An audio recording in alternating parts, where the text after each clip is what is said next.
This bill definitely improved, as Representative David said, since it left the House floor. But I'm disappointed that the provider tax came in at 1.8%. This is, again, with no end in sight.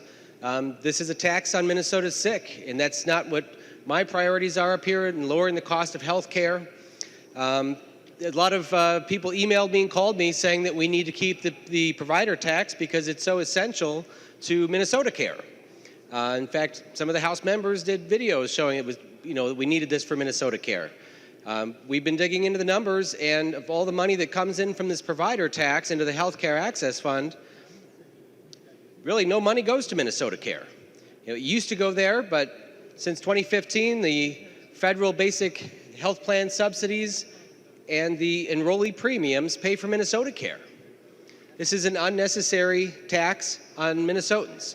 But where it is necessary and where people in this body like it is because the Health Care Access Fund, and this is mostly the people watching at home because I think most of you guys already know this, it sits outside of the general fund and it's not part of our general accounting. And this fund has been pillaged for special projects. In fact, in 2015, the majority in this House moved $500 million, almost $500 million, $455 million was shifted from the general fund into the Health Care Access Fund. It shows up as an expenditure.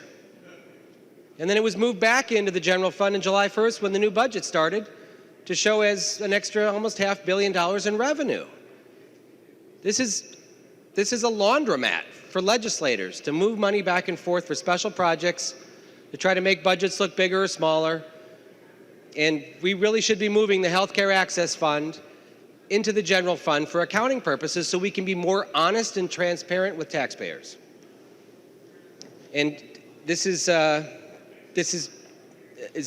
bad use of accounting, and I hope this tax can be repealed in future years because without an end in sight and not being used for Minnesota care, it's just another slush fund. So some things I do like about the bill.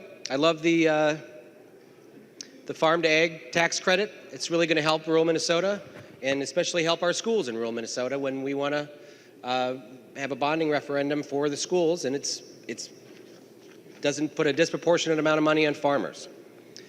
And obviously I like that the taxes are lower here than when we left the floor. But members, I'm going to be voting no today, but I'm glad that there was some improvements made to the bill. And thank you, Chair Marquardt.